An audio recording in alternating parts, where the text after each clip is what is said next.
Hepinize merhaba arkadaşlar. Kısa videomda bahsetmiştim. Gümüş topluyorduk. Nelerden? Çamaşır, bulaşık makinesi, buzdolabı kartlarında bulunan roleleri sökerek içerisinden kontak anahtarlarını çıkardık. Çünkü bu anahtarlarda gümüş oluyor. Sebebi de şu: gümüş oksit elektriği iletiyor. Bakır oksit ise iletmiyor. Dolayısıyla gümüş kullanıyorlar. Başka malzemeler de kullanılıyor. Birisi yorumlarda yazmıştı. Data sheet'ine bakılır. Arkadaş, 1700 tane kontak anahtarı var. 600 kadar role. Her rolenin ben açıp data sheet'ine mi bakacağım? Yani benim babamın bir lafı var. Eğer diyor bir çiviyi çakacaksan al şu lanet çekici ve çak. Öyle uğraşılırsa buradan çıkaracağın 20 gram gümüş emeğinin karşılığı olmaz. Ne yaptık? Nitrik asit bulamadık şehirde. İnternetten de sipariş vermek istemedim. Aklıma geldi. Bu porçözlerde dedim nitrik asit olabilir. İçeriğine baktım ve şurada yazıyor %18 ile 20 aralığında nitrik asit var. Bazı markalarda biraz daha yüksek olabiliyor. Deterjan olmaması lazım. Su var. Yani %80 kadar da su. Dolayısıyla buradaki nitrik asit işimizi görür. Saf su lazım. Saf suyu da kardan elde ettik. Bu da tamam. Yani zaten ucuz bir şey ama devamlı bu işi yapmadığımız için kavanoz kullanacağım. Bakır aldık. 1,5 metre 50 TL verdik buna. Hemen başlayalım. Şimdi öncelikli olarak kısa videomuzda söyledik ya ne kadar gümüş çıkar. Bir tartalım. Şimdi şu ne kadar? Yani 1 gram olabilir belki. Şu an bunu ölçemedi. 51 gram. 50 gramdan 1700 kontak anahtarından 600 roleden ne kadar gümüş elde edilir? Altın işi biraz daha karışık. Onu da belki yaparız ileride. Buna ne kadar porçöz katmamız lazım? 50 gram için 1 kilo porçöz, yani 1 litre 1000 mililitre porçöz kullanılmalı. Büyük bir kavanoz ayarladım. Altına bir tepsi koyarak suyla süreci hızlandırabilirim. Ya da oda sıcaklığında bekletirim. Fakat zehirli bir gaz çıkışı olacak. O da sıkıntı. Kış ayındayız, dışarıda olmaz. Mecbur balkonda tüp açıp üzerinde suyla hafif hafif ısıtmak en mantıklı seçenek gibi duruyor. Su katmıyorum. Normalde nitrik asit olsaydı elimizde su katmak lazımdı. Zaten bunun içi %80 oranında su. Bir de bundan ekstra güçlüleri var.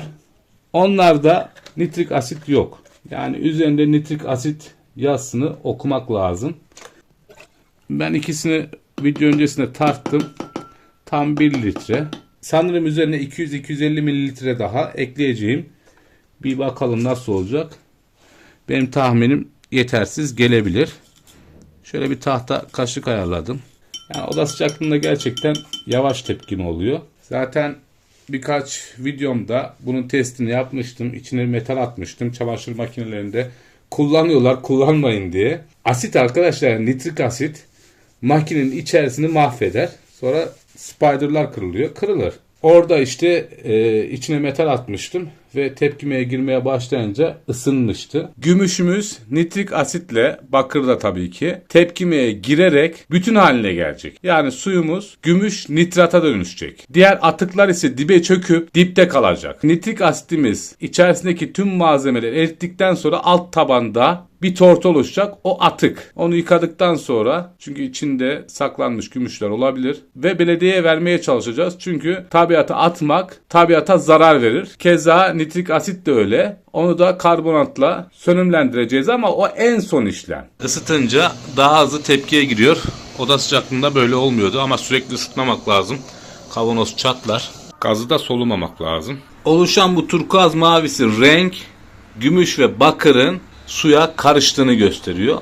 Alt tarafta da diğer atıklar tortu olarak kalıyor. Çözdürme işlemi tamamlandı. Şöyle altını da göstereyim. Kameradan kahverengi gözüküyor ama aslında beyaz. Bu atık arkadaşlar. Şimdi filtre kağıdı kullanarak süzeceğiz. Bu suyumuz tamamen gümüş ve bakırdan ibaret. Süzdükten sonra ayıklama işlemine devam edeceğiz. Böyle dökmek zor olacak. Enjektörle yavaş yavaş yapalım madem. Kalan diptekini de boşaltırız. Gümüşlerimiz sağa sola saçılıyor.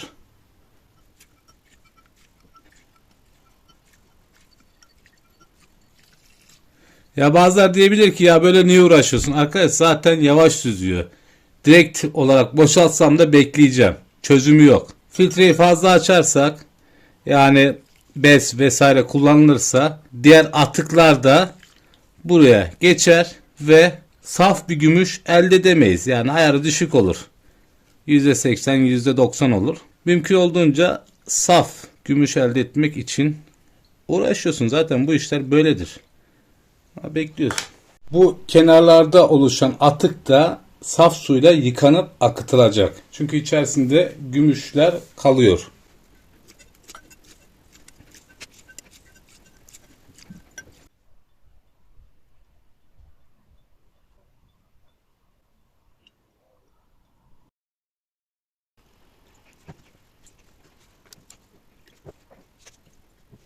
Kesinlikle eldiven giyilmesi lazım. Maske de şart. İkisini kullanarak bu çalışma yapılmalı. Sağlık sorunlarına yol açabilir. Açar da. Şimdi temizledim kavanozda son bir süzme işlemi yapacağım.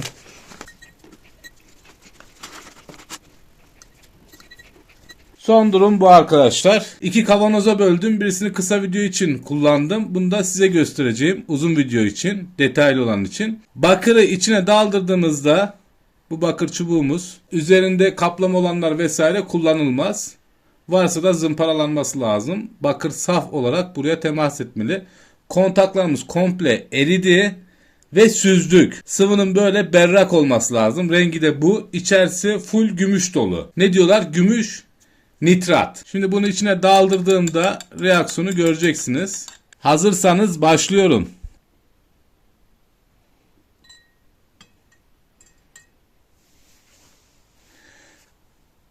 Hemen gümüş bakırımıza toplanıyor, hücum ediyor. Etrafını görüyorsunuz. Kaplanmaya başladı. Bu gümüş çamuru, çamur. Bu da süzüldükten sonra tabi saf su kullanacağız biraz. Ne yapılacak? Gümüşün erime sıcaklığı aşılarak pürmüzde vesaire oksijen kaynağı olabilir. Kalıp haline getireceğiz. Nasıl toplandı? Arada biz şöyle sallamak lazım. Çünkü yeni gümüşler bakıra yapışsın.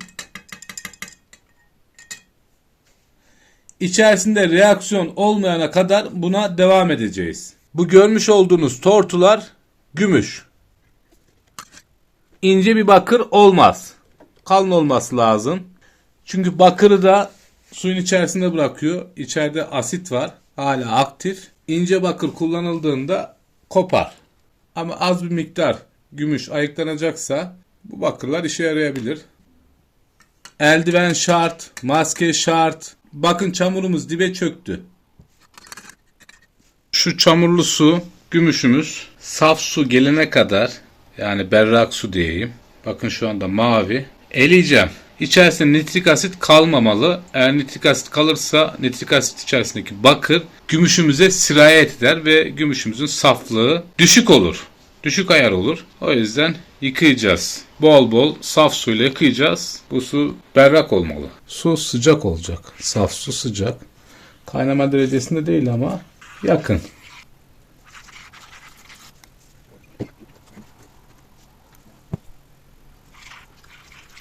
Bakın bu. Bu gümüş yani. Bildiğiniz çamura benziyor ama gümüş. Çünkü içerisinde çamur katmadık. Pürmüzde ısıtacağız. Tabi kuruduktan sonra, çünkü bu halde ısıtmaya çalışırsak sağa sola saçılır. Alttan akan suyumuz da artık saf, berrak. Şimdiki aşamada filtre içindeki gümüşü kurutmam lazım. Direkt olarak hava tutarsam zaten sağa sola saçılır. Önce filtreyi kurutacağım. 140 derecenin üzerinde sıcaklık verdiğinde filtre kağıdı yanıyor.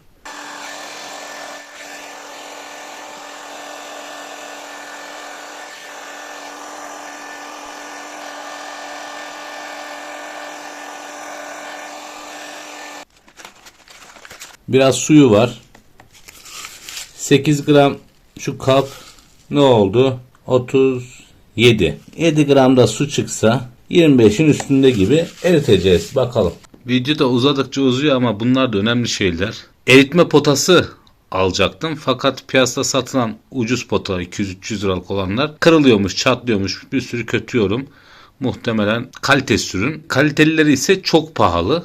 Aşırı pahalı. 3000, 4000, 7000 liraya çıkıyor. Bir kez kullanmak için de mantıklı değil. Ateş tuğlası buldum. Kırmızı olanlar değil. Çünkü kırmızılar, yani bunlar kilden yapılıyor. Kilin içerisinde de demir olduğu için bu kırmızı rengi o demirden alıyor.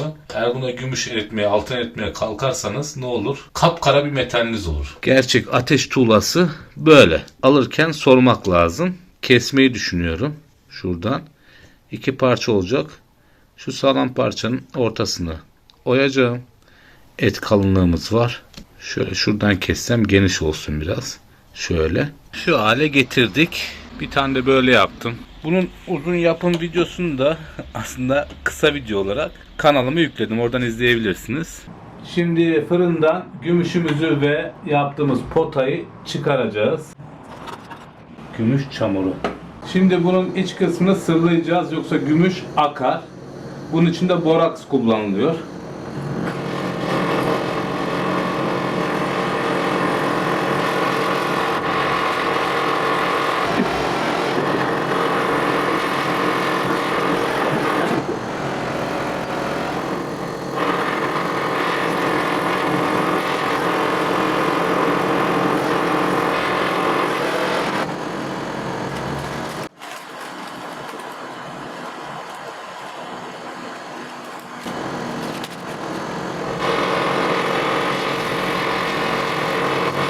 Şu anda gördüğünüz gibi parlak parlak çıkmaya başladı.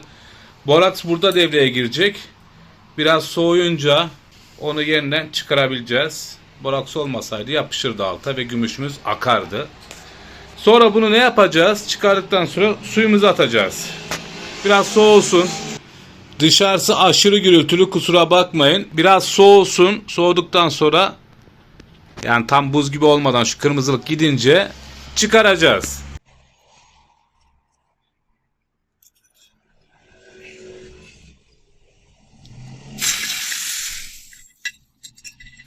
Arkadaşlar şimdi son evreye geldik. Bu arada bu iş kesinlikle mantıksız, saçma sapan bir şey. Sakın ha kartlardan, oradan buradan, topraktan vesaire altın bulacağım, gümüş bulacağım fikrine kapılmayın. Benim çıkarttığım gümüş küçük diye değil. Ben çıkarttım arkadaş, çıkar. Ama sağlığınız gider. Bununla ilgili uzun bir video çektim. Kanalımda yayınladım. Açıklamalarda linkini ekliyorum. Kesinlikle izleyin. Ama şunu gördüm, bu tamamen saçma. Saçma olmasının tek sebebi değer, para, bilmem ne her şeyi geçin sağlığa zarar vermesi. Eninde sonunda bu işlerle uğraşanlar ölür. Neyse videoya bakarsınız. Hızlandırır izlersiniz. Gümüşümüz bu. İyice erittik.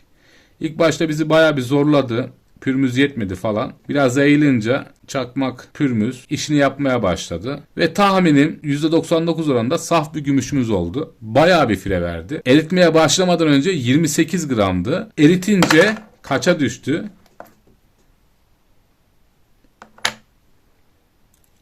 17 grama düştü. 17-18 aralığında. 17,5 muhtemelen. Niye bu kadar fire var? Nitrik asitin içerisinde biraz giden var. Suyla yıkandığı için gözeneklerin içerisine, gümüş aralarına su karışıyor. Pürmüzü bastığınız zaman o su buharlaşıyor ve mikro seviyelerde sağa sola gümüş saçılıyor. Birazı ateş tuğlamızın altına gitmiş olabilir. 1 gram falan. Hepsi toplanıyor 10 gram kadar bir kayıp oluyor. Altında da bu böyledir. Ne olurdu bu? 17 olmaz da 20 olurdu. Daha fazla olmazmış. Yani 50 gram kontak rolesinden elde edebileceğiniz gümüş nitrik asit sürecinde çok dikkat edilirse 20 gram. Gerisi atık ve saf gümüş. Piyasa değerine damga falan basılması lazım ayar için. Sertifika işine girersek batarız.